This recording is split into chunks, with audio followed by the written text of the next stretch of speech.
तो WWE का जो नेक्स्ट पेपर व्यू होने वाला है वो होने वाला है survivor series 2021 raw versus SmackDown. It's all about brand supremacy. और ऑलरेडी जो रॉ का गो होम एडिशन और सर्वाइवर सीरीज को लेकर खत्म हो चुका है, बचा मात्र एक हफ्ता आने वाला स्मैकडाउन का शो होगा, उसके बाद सर्वाइवर सीरीज 2021 होगा। ये सारी चीजें हो चुकी हैं, लेकिन कहीं सभी के दिमाग में एक जो क्वेश्चन है वो ये, कहीं यार ऐसा तो नहीं कि इस ईयर का सर्वाइवर सीरीज का शो मुझे बोरिंग लग रहा है, या फिर सही में जो सर्वाइवर सीरीज है वो इस ईयर रीसेंट टाइम का वर्स्ट सर्वाइवर सीरीज एवर होने वाला है। तो इस वीडियो के अंदर हम लोग बेसिकली इसके बारे में बात करने वाले हैं, कुछ ऐसे मेन और इंपॉर्टेंट रीजन जिसके कारण इस ईयर का सर्वाइवर सीरीज बहुत फीका फीका, बहुत अधूरा, बहुत ही बोरिंग लग रहा है। तो बात करेंगे वीडियो के अंदर और WWE को क्या एक्चुअल में चीजें करनी चाहिए थी। मजेदार वीडियो होगी, थोड़ी यूनिक अलग वीडियो होने वाली है। So without wasting any time let's begin this video. तो देखो, जो मेन सबसे बड़ा क्वेश्चन या फिर कह लो जो सबसे बड़ा रीजन मैं कह सकता हूँ सर्वाइवर सीरीज के अंदर बिल्डअप ना होने का, वो है lack of invasion and not building up survivor series PPV। थोड़ा अंग्रेजी हो गया, हिंदी में बात करते हैं। अब देखो, इन्वेजन वाले जो एंगल्स हैं हम लोग ऑलमोस्ट हर सर्वाइवर सीरीज में देखते हैं। अब वो लास्ट ईयर इसलिए पॉसिबल नहीं हो पाए थे, कोविड पैंडेमिक था, चलो ये बात हम लोग मानते हैं।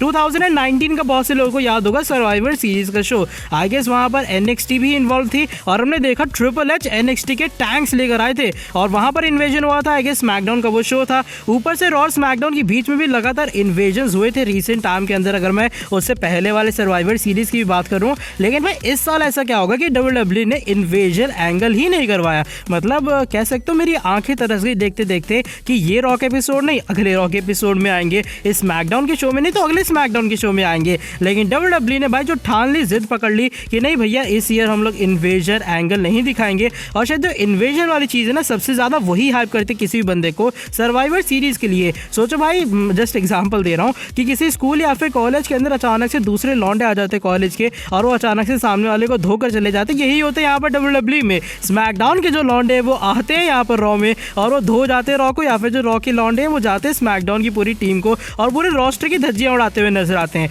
तो वो जो चीज़ है पर्सनल लेवल पे हो जाती है, वो एक्चुअल में चीज़ बताती है कि भैया तुम एक ब्रांड के अंदर हो, तुम्हें एक साथ यूनाइट होकर सामने वाली ब्रांड का फेस करना है। तो वो जो चीज़ है एक अलग फीलिंग देता है और मेरे हिसाब से one of the biggest reason है इस ईयर के सर्वाइवर सीरीज को एक बोरिंग या फिर थोड़ा कम आप कह सकते हैं एक्साइटिंग शो कहने का, एक्साइटिंग सर्वाइवर सीरीज कहने का। अब जो नेक्स्ट पॉइंट है वो WWE के प्रीवियस PPV यानी कि क्राउन ज्वेल के बारे में जुड़ा है, क्योंकि WWE ने ज्यादा फोकस क्राउन ज्वेल के फॉल आउट पे किया, ना कि उन्होंने बिल्ड किया सर्वाइवर सीरीज। मैं WWE को यहाँ पर गलत भी नहीं कह रहा कि भाई क्राउन ज्वेल का बिल्डअप क्यों दिखाया। क्राउन ज्वेल का बिल्डअप कहीं हद तक सही था, लेकिन अगर आप वही चीज घसीटे जा रहे हो तो भाई वो चीज बहुत बेकार हो जाती है।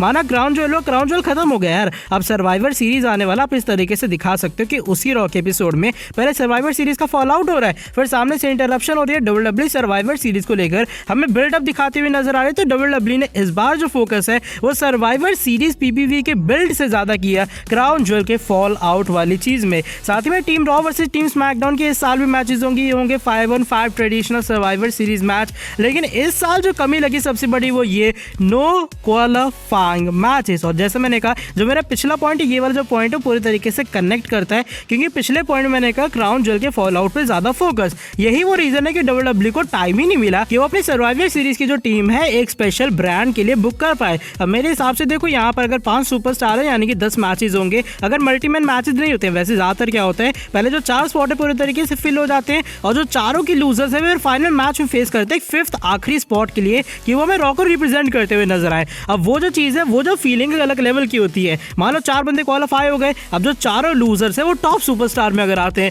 सपोज करो अगर जो 4 लूजर्स हैं उनमें सेथ रॉलिंस आते हैं, उसमें केविन ओवेंस आते हैं, उसमें फिन बैलर आते हैं और उसमें कोई और सुपरस्टार अगर आप उठा लो भाई अपने मंडे नाइट रॉ का तगड़ा सा सुपरस्टार, वो आ जाता है उसमें। तो ये जो मेन इवेंट होगा सुनने में गजब का लग रहा है कि एक तो इतना कमाल का मैच होने वाला है और ऊपर से यहाँ पर WWE देने वाले उस बंदे को आखिरी स्पॉट। तो मेरे हिसाब से लैक ऑफ क्वालिफाइंग मैचेस भी एक बड़ा रीजन है जो कि WWE ने इस साल नहीं करवाया, क्योंकि भाई वो क्राउन ज्वेल पे फोकस करी थी जैसे मैं बार बार कह रहा हूँ। और क्वालिफाइंग मैचेस ना करवाना मेरे हिसाब से 5-on-5 ट्रेडिशनल वाली चीज को थोड़ा कम पर्सनल बनाता है, थोड़ा कम ये बनाता है कि हाँ यार स्पॉट मिल गया तो क्या करे, बड़ा सुपरस्टार है स्पॉट मिल गया। अब बड़े सुपरस्टार का स्पॉट मिलने से दिक्कत नहीं है, वो जो चीज़ है बिल्कुल वैल्यूबल नहीं लग रही। आई गेस यही वो रीज़न है सर्वाइवर सीरीज की ज़्यादा और ना हाइप होने का।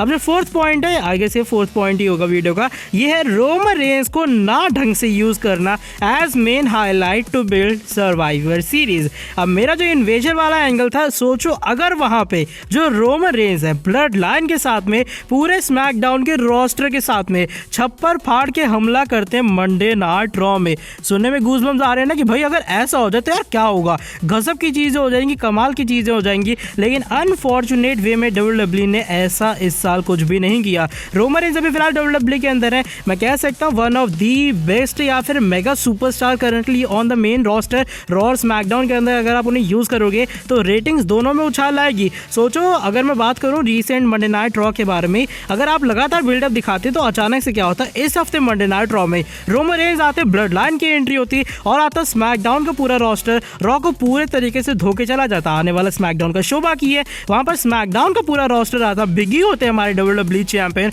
और वो स्मैकडाउन के ऊपर करते अटैक। तो ये जो चीज़ है रोमन रेंज को ना यूज़ करना बल्कि उनका एक्सेवियर वुड के साथ फ्यूड वगैरह करवाना, आई गेस वो जो चीज़ है वो सर्वाइवर सीरीज के बिल्डअप को लेकर और भी ज़्यादा वर्स्ट हो गई। साथ ही में एक जो बड़ी चीज़ WWE ने इस साल और मिस की वो है no proper general manager for respective brand. अब हमारे जो जनरल मैनेजर आपको याद होंगे एक टाइम पे थे डैनियल ब्रायन और शेन मैकमैन और दूसरी तरफ थे कर्ट एंगल। तो उस टाइम क्या हुआ था, जब इन्वेजन हुआ था तो सीधा हमला होता है शेन मैकमैन और कर्ट एंगल के ऊपर, क्योंकि उस टाइम वो थे जनरल मैनेजर। और वो जो चीज़ है वो जो फीलिंग है वो अलग लेवल की थी। आपको याद होगा जो शील्ड एक बार पकड़ के ले आई थी आगे शेन मैकमैन को कर्ट एंगल के सामने कि ये लो भैया ये तुम्हारा शिकार है, आओ इसको आराम से मारो पीटो, क्योंकि यहाँ पर जनरल मैनेजर वाली बात आ जाती है। तो जनरल मैनेजर कौन सी ब्रांड को रिप्रेजेंट कर रहा है वो चीज़ भी काफ़ी इंपॉर्टेंट होती है। अब यहाँ पर बात करूँ मैं पैन फटी एडम पियर्स और अपनी सोनिया डेविल के बारे में, तो ये तो भाई दोनों अपनी मौज में अलग। यहाँ पर एडम पियर्स बंदों को ब्रांड से निकाल रहे, नए बंदों को डाल रहे, उन्हें रॉ जितानी है, लेकिन आज एक घंटा रॉ के लोग कुछ कर ही नहीं रहे। सोनिया डेविल की बात करें ज़्यादा कुछ वो मेल डिवीजन में कर नहीं रहे, उनका नाओमी के साथ ही फ्यूड कंटिन्यू है।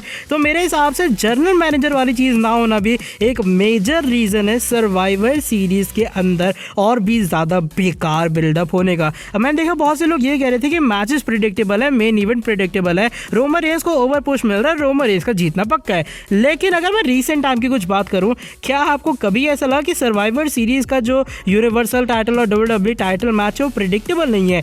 I guess AJ Styles versus Brock Lesnar का वो मैच था, सभी जानते थे लेसनर नहीं हारने वाले।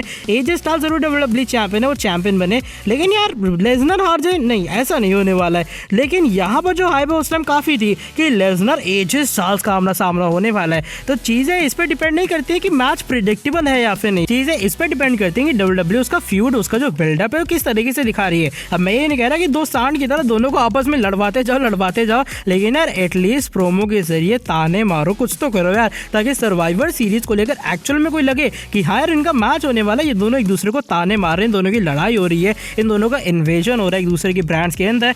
बाय द वे ऑलरेडी मैं काफ़ी लंबी चौड़ी जैसा मैंने कहा बकबक कर चुका हूँ, जल्दी से हम लोग वीडियो को एंड करते हैं। अब देखो मैं आखिर में बस इतना कहना चाहूँगा कि WWE का इस ईयर का जो सर्वाइवर सीरीज का शो है डेफिनेटली इसमें बिल्डअप काफ़ी बेकार था, लेकिन वैसे मैच कार्ड की तरफ नज़र डालूँ तो मैचेस कमाल के बुक हुए हैं। तो मेरे हिसाब से इसीलिए ये जो वीडियो सर्वाइवर सीरीज़ के बाद अगर बाय चांस एक दो जने कोई देख रहे होंगे वो कहेंगे यार क्या बेकार ओपिनियन दे रहे, सर्वाइवर सीरीज़ का धांसू शो था। और डेफिनेटली मैं भी अपनी रिव्यू वीडियो के अंदर ये कहूँगा कि हाँ भाई सर्वाइवर सीरीज़ है, क्या शो था, क्या मेन इवेंट मैच था, और क्या टीम रॉ टीम स्मैकडाउन के मैचेस थे। जब देखो मैचेस कमाल के जाएंगे, मैचेस की क्वालिटी बेहतरीन होगी, मैं ये नहीं कह रहा PPV में, लेकिन PPV से पहले उस चीज़ की हाइप ना होना, उसे एक तरह का देखना इसलिए कि शायद ये अच्छा चले जाए, वो शायद जो चीज़ें थोड़ी नेगेटिव वे में चली जाती है। बाय द वे जल्दी से हम लोग वीडियो को एंड करते हैं। जिन लोगों को वीडियो पसंद आई जरूर लाइक कर देना नीचे वीडियो को, ऐसी और वीडियोस अगर चाहते हो तो जरूर बताना कमेंट सेक्शन के अंदर। साथ में जो लोग चैनल पर नहीं हुए हैं सब्सक्राइब नहीं किया सब्सक्राइब कर देना चैनल को और बेल नोटिफिकेशन को ऑन कर देना। आने वाले टाइम में ऐसी और भी कमाल की एंड फ्रेश अपडेट्स के लिए